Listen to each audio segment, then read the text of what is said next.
नमस्कार दोस्तों, ज्ञान वृष्टि चैनल में आपका हार्दिक स्वागत है। एक समय की बात है, माँ लक्ष्मी भगवान विष्णु से एक प्रश्न पूछने लगती है कि प्रभु, मेरे मन में काफी समय से प्रश्न पूछने की इच्छा हो रही है।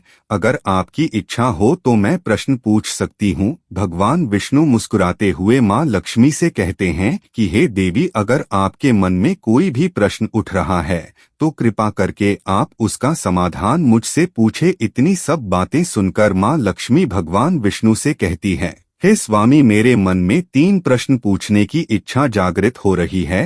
हे स्वामी, मेरा पहला प्रश्न यह है कि वह कौन सी स्त्री है जिसको संतान सुख प्राप्त नहीं होता। दूसरा प्रश्न मेरा यह है कि वह कौन सी स्त्री है जो समय से पहले विधवा हो जाती है। और मेरा आखिरी प्रश्न यह है कि कौन सा श्रृंगार करने से स्त्री को स्वर्ग प्राप्त होता है। इतनी सब बातें सुनकर भगवान विष्णु कहते हैं कि हे देवी, आपने बहुत महत्वपूर्ण प्रश्न किए हैं। यह पृथ्वी लोक पर मनुष्य का कल्याण करने वाले प्रश्न है। इस प्रश्न को जो भी मनुष्य जानने की इच्छा रखता है उसको अत्यंत सुख प्राप्त होता है। इस प्रकार भगवान विष्णु कहते हैं कि हे देवी, मैं तुम्हारे तीनों प्रश्नों के उत्तर एक कथा के माध्यम से देता हूँ। इस प्रकार भगवान विष्णु की बात सुनकर माँ लक्ष्मी कहती है कि हे प्रभु, आप अपने मुख से मुझे इन तीनों प्रश्नों के उत्तर अवश्य दें।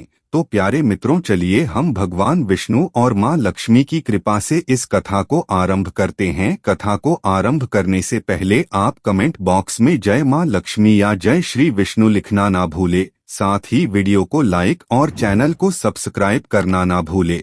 माँ लक्ष्मी की कृपा से आपको अत्यंत सुख की प्राप्ति होगी। तो चलिए मित्रों, कथा को आरंभ करते हैं। भगवान विष्णु कथा को आरंभ करते हैं और कहते हैं, हे देवी, आप इस कथा को ध्यानपूर्वक सुनिए। एक नगर में एक सेठ रहता था। उसके 2 पुत्र थे। उन दोनों पुत्रों का विवाह हो चुका था। सेठ की पत्नी और सेठ के बड़े पुत्र का स्वभाव एक जैसा था, इसलिए सेठ की पत्नी अपने बड़े पुत्र से अत्यधिक प्रेम करती थी और अपने बड़े पुत्र की पत्नी से भी अत्यंत लगाव लगाती थी। छोटे पुत्र की पत्नी अत्यंत अच्छे स्वभाव की थी और वह एक पतिव्रता नारी भी थी। वही पूरे घर का कामकाज संभालती थी। फिर भी उसकी सास और उसकी जेठानी उसका अपमान करती थी और उसके साथ बुरा व्यवहार करती। सेठ के बड़े बेटे की पत्नी के पास एक पुत्र था और छोटे बेटे की पत्नी के पास कोई बच्चा नहीं था। छोटे पुत्र की पत्नी के पास बच्चा न होने के कारण उसकी सास और उसकी जेठानी उसको हर वक्त ताना मारते रहते थे, पर वह चुपचाप उनके ताने सुनती रहती।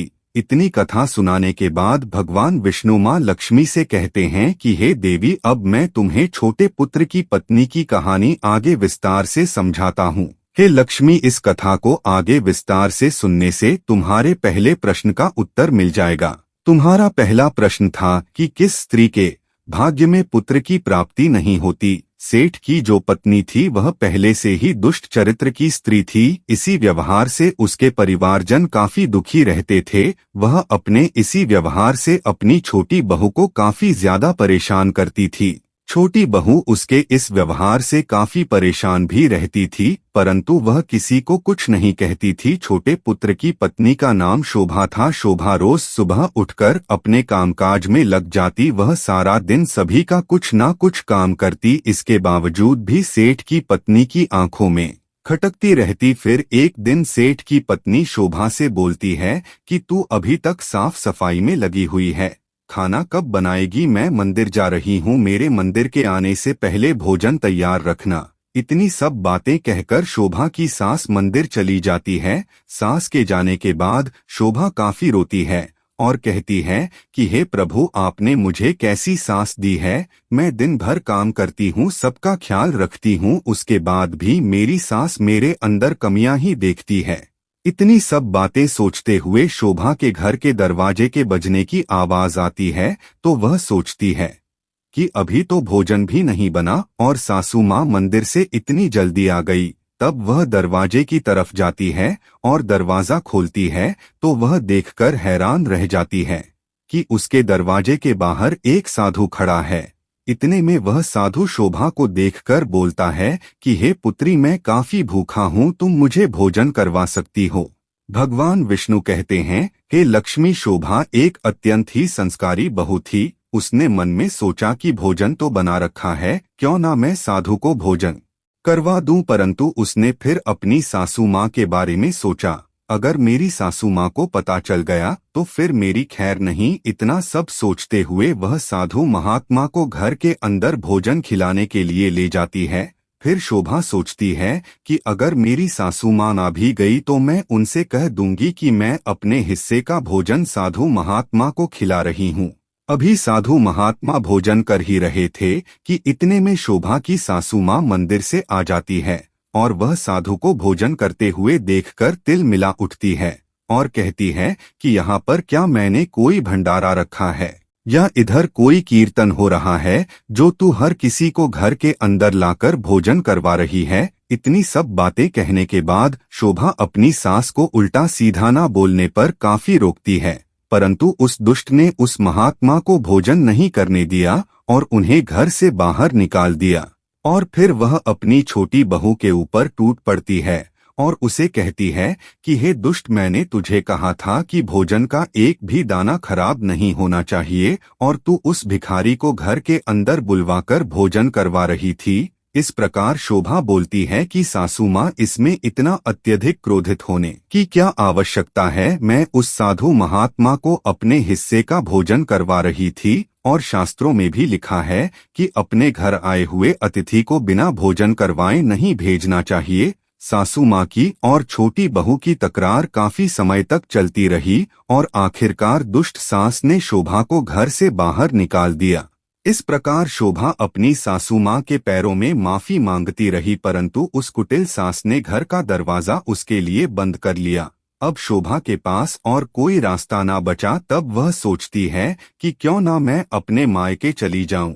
इस प्रकार मित्रों, भगवान विष्णु माँ लक्ष्मी से कहते हैं कि हे देवी, इतना सोचते हुए शोभा अपने मायके के लिए निकल जाती है और रास्ते में काफी घना जंगल पड़ता है। वह भूख प्यास से व्याकुल होते हुए भी अपने रास्ते में चलती चली जाती है कि अचानक से जंगल में बादलों के गरजने की आवाज आती है और फिर मूसलाधार बारिश शुरू हो जाती है। शोभा बहुत ज्यादा डर जाती है। वह बारिश से बचने के लिए एक पेड़ के नीचे जाकर खड़ी हो जाती है, परंतु बारिश का वेग इतना ज्यादा था कि वह उससे बच नहीं पाई। उसी पेड़ की जड़ में एक कोठर बना था। शोभा उस कोठर में ये सोचकर घुस गई थी, बारिश बंद होने के बाद वह वहां से बाहर निकल आएगी। जब वह पेड़ के कोठर के अंदर पहुंचती है तो वहां पर देखती है कि साधु महात्मा बैठे हैं। साधु महात्मा शोभा को देखकर बोलते हैं, मैं तुम्हारे बारे में सब सच जानता हूं कि तुम्हारे परिवारजन तुम्हारे साथ किस तरीके का व्यवहार करते हैं। वह तुम्हारा निरादर करते हैं और तुम्हारी सास तुम्हारे साथ दुष्ट व्यवहार करती है, क्योंकि तुम्हारी जेठानी के पास पुत्र है और तुम्हें एक पुत्र की प्राप्ति नहीं हुई। परंतु तुम चिंता मत करो, तुम्हें मैं एक उपाय बताता हूँ। इस उपाय को तुम इसी तरीके से करना, तुम्हें एक गुणवान और विद्वान पुत्र की प्राप्ति होगी। इस प्रकार वह साधु महात्मा शोभा को उपाय बताकर अंतर ध्यान हो गए और इतने में बारिश भी बंद हो जाती है और शोभा का पति शोभा को ढूंढते हुए उसके पास पहुंच जाता है।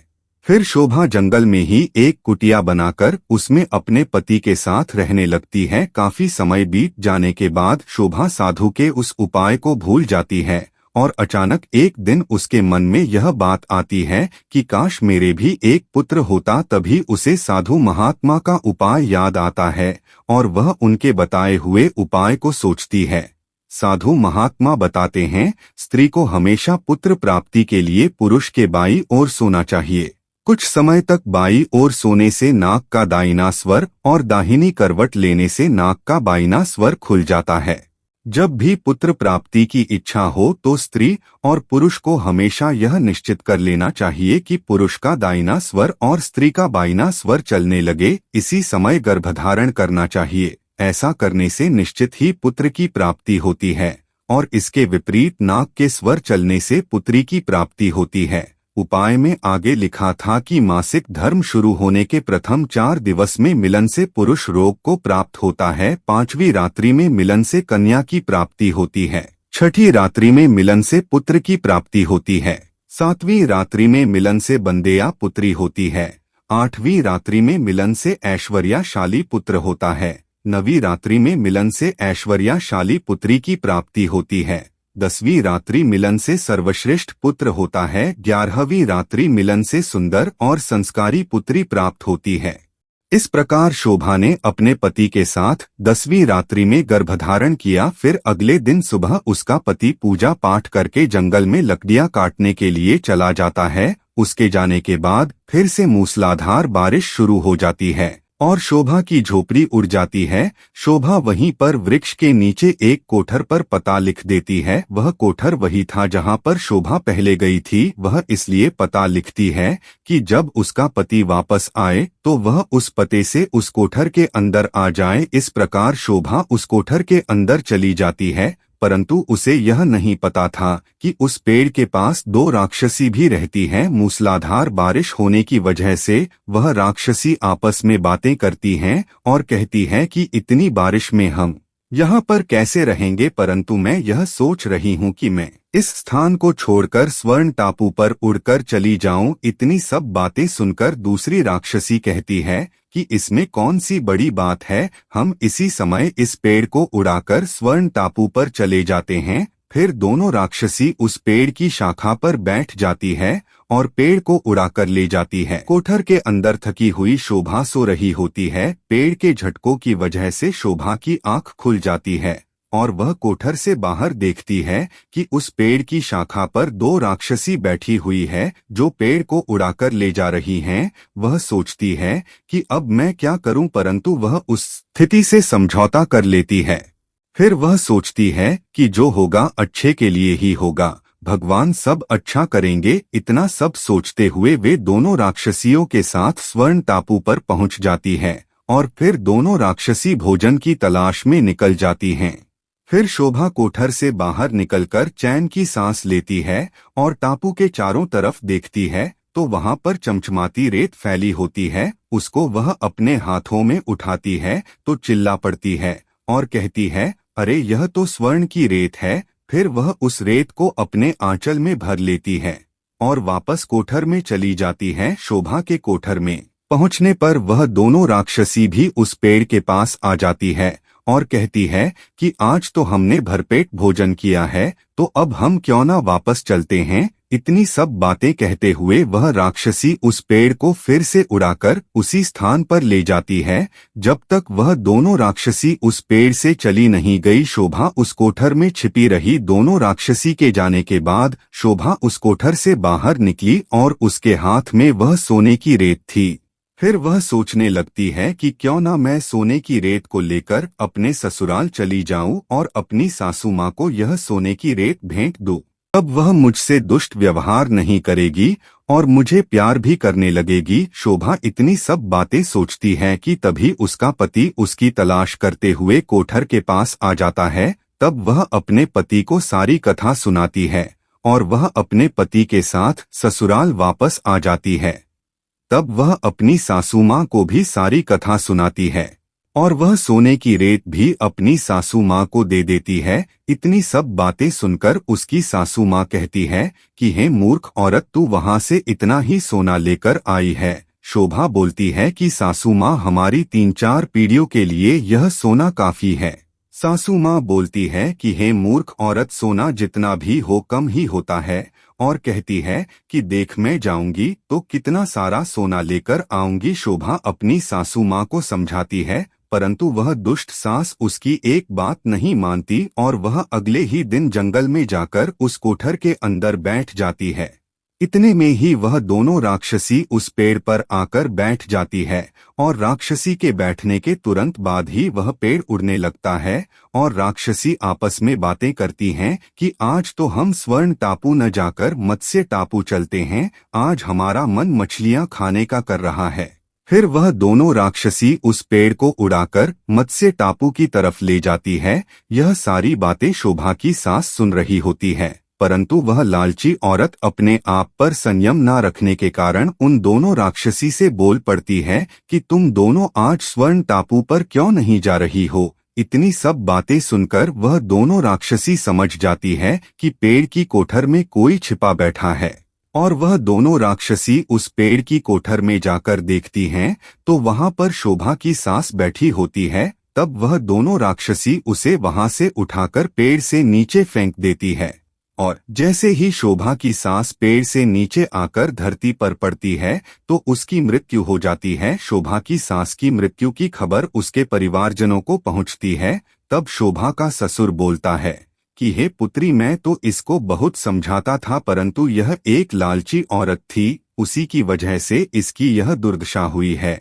इतनी सब बातों के चलते हुए काफी समय बीत जाता है और शोभा को एक विद्वान और गुणवान पुत्र की प्राप्ति होती है। उधर उसकी जेठानी अपने पुत्र के साथ जीवन व्यापन करती है, परंतु वह अपने बुरे आचरण की वजह से काफी गरीब हो जाती हैं और वह एक दिन शोभा से माफी मांगने आती है, परंतु शोभा एक अच्छे आचरण की स्त्री थी, वह उसको क्षमा कर देती है और अपने पास रखा हुआ सोना भी उसको देती है। इससे दोनों परिवारों का लालन पालन अच्छे से होता है और दोनों के पुत्र भी बड़े हो जाते हैं। बड़ी जेठानी का पुत्र बुरे व्यवहार और बुरे आचरण का था, इसलिए वह अपना सारा धन लुटा देता है। उधर शोभा का एक विद्वान और गुणवान पुत्र था, वह अपने माँ बाप की बहुत सेवा किया करता था। काफी समय बीत जाने के बाद शोभा और उसकी जेठानी की मृत्यु के उपरांत शोभा को स्वर्ग की प्राप्ति और उसकी जेठानी को नरक की प्राप्ति होती है। इस प्रकार भगवान विष्णु मां लक्ष्मी से कहते हैं कि हे लक्ष्मी, तुम्हारा पहला प्रश्न था कि कौन सी स्त्री के भाग्य में पुत्र की प्राप्ति नहीं होती, तो उस साधु महात्मा के बताए गए उपाय के विपरीत जो काम करते हैं उन्हें पुत्र की प्राप्ति नहीं होती। और तुम्हारा दूसरा प्रश्न था कि कौन सा गहना पहनने से स्त्री की दर्दनाक मौत होती है, तो वह है लालच रूपी गहना, जैसा कि शोभा की सास ने पहना था लालच रूपी गहना। वह अपने ही लालच में आकर राक्षसियों द्वारा मारी गई। हे लक्ष्मी, तुम्हारा तीसरा प्रश्न था कि कौन सा श्रृंगार करने से स्त्री को स्वर्ग प्राप्त होता है। वह श्रृंगार है चरित्रवान पतिव्रता का। जैसे कि शोभा थी, वह अपने चरित्रवान और अच्छे व्यवहार के कारण और अपने पतिव्रता धर्म के कारण स्वर्ग को जाती है। इसलिए हर विवाहित स्त्री को चरित्रवान और पतिव्रता होना चाहिए। तो मित्रों, आपको यह कथा कैसी लगी हमें कमेंट करके जरूर बताएं और चैनल को सब्सक्राइब करना ना भूलें और वीडियो को अपने मित्रों में शेयर जरूर करें।